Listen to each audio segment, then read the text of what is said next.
It seems like the Brazilian Grand Prix has left a dark spot on Verstappen's reputation as a racing driver or as a decent human being, as the comments on social media have been really notorious and threatening.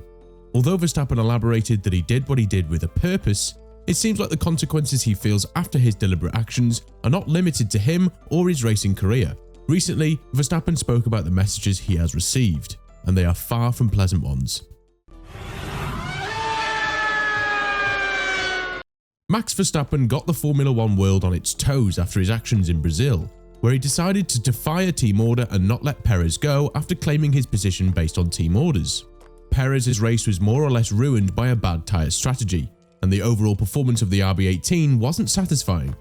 However, Leclerc managed to pass the Mexican, and with Verstappen on the fresh set of soft tyres, the team decided to give the Dutchman a try to pass Alonso and Leclerc ahead of him so that he could strip more points from the Monegasque and help his teammate in the Drivers' Championship battle for P2.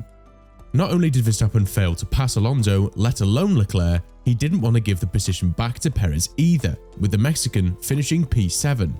When asked by his team as to why his actions were the way they were, Verstappen said that he has his own reasons, and he said earlier this season that he won't do such a thing as give back a position. Therefore, the team shouldn't ask him to do those kinds of things. While the media has been harsh on Max, he has found an unusual ally in Sky F1, specifically Ted Kravitz, who has supported Verstappen and stated that this is how champions behave and that the role of the number one driver in the team should be made public.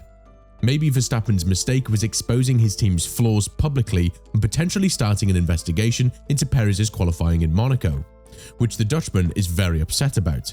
But Sky F1 believes Verstappen's actions were justified.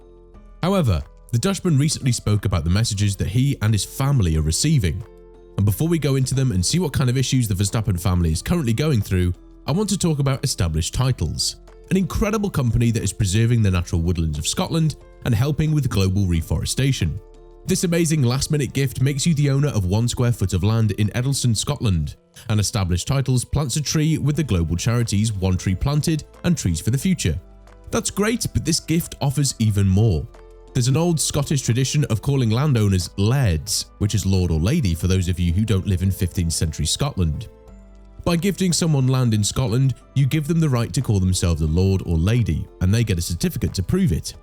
You can add lord or lady to your credit card, plane tickets, or even your FIA super license. You do have one, don't you? The first 200 people who purchase a title pack using our link will get their plot pretty much directly next to mine. So this isn't just an amazing last-minute gift, we could also start our own little Scottish kingdom. Established Titles is actually running a massive Black Friday sale right now. Plus, if you use the code F1Reverse, you get an additional 10% off. Go to establishedtitles.com/F1Reverse to get your gifts now and help support the channel.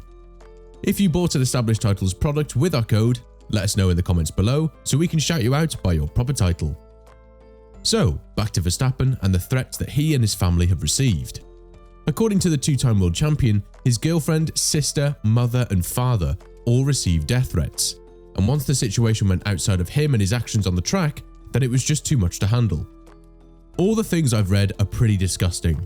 They started attacking my family, threatening my sister, my mum, my girlfriend, my dad. When your own sister writes to you that it's getting way too much and you have to do something about it, I think that says enough. And for me, that goes way too far while you don't even have the facts of what actually was going on. And that definitely has to be stopped. If you have a problem with me, that's fine, but don't go after my family because that is just unacceptable. But we move on. On top of that, Verstappen also said that he and Checo are in a very good relationship. The matters have been discussed internally and they're going to be kept that way. The two-time world champion also said that after he explained his reasons and why he did what he did, the team accepted it. And now, as a team, they move forward. As a final statement, Verstappen said that Checo will receive his help and support if he needs it in Abu Dhabi, which won't be necessary that much due to the fact that Perez and Leclerc are entering the final race of the season with an equal amount of points. Therefore, whoever finishes ahead of the other wins the P2 spot in the Drivers' Championship, as they don't have to finish ahead of Verstappen. But Max Verstappen has caused something that he might not really be aware of, and that is a potential investigation by the FIA when it comes to his teammates' qualifying session in Monaco. According to the governing body, if they receive a complaint about Perez's Q3 final run, which ended with the Mexican crashing after exiting the Mirabao corner and prior to the entrance of the tunnel, then they would be more than happy to launch an investigation and hand out proper penalties. This is an issue that was discussed by Mohammed Ben Sulayem, the president of the FIA, who added, "I didn't have anyone who said we want to investigate it from our side, but if there is something to be investigated, we are more than happy. One thing truly I would say, I'm not shy or afraid of conducting or going into it if there is an issue. I will not hide. I will even be raising my hand and saying if there's an issue with the FIA. Otherwise, if I cannot do this, you will never improve and never evolve. That I can guarantee." What doesn't sit right in this whole story is that Perez reportedly admitted to Marco and Horner after the Monaco race that he deliberately crashed in the qualifying session just so that he could keep the advantage over the Dutchman. And now he's saying that there was nothing deliberate about his actions. When talking about the situation and how it unfolded at one of the most prestigious races on the calendar, Perez said, "Everyone makes mistakes in Monaco. And you can see, these days you have all of the information and you can go and see it already. I nearly crashed into turn 1. Everyone makes mistakes in Monaco in general places in qualifying. And it's not like it was done on purpose. I'm chasing the lap time in Monaco. You can review the whole lap. You can already see that I nearly crashed in turn 1. I'm just giving it everything. It's the last run of Q3. And yeah, people just make mistakes. And that's really it when you're chasing the lap time. But you can already see that from turn 1. I was playing with the throttle because it was where I was losing the lap time. And you can see already into turn 1 that I nearly lost it already. Still, one cannot help but wonder why drivers in Monaco are crashing whenever they get a benefit out of it. We remember last year when Leclerc was on pole and the Monegasque crashed after having multiple contenders behind him on flying laps, which is why he was able to keep the P1 starting position on Sunday. However, it's a fine line between crashing to benefit from it or crashing with terminal damage and missing out on the race due to a failed gearbox, which is exactly what happened to Leclerc.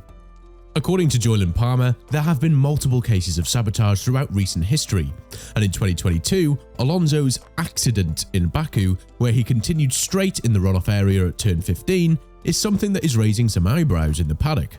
This is something that Alex Albon believes in, adding that Alonso's time was truly under a huge question mark, and that's why the old fox pulled a move that guaranteed his entrance into Q2.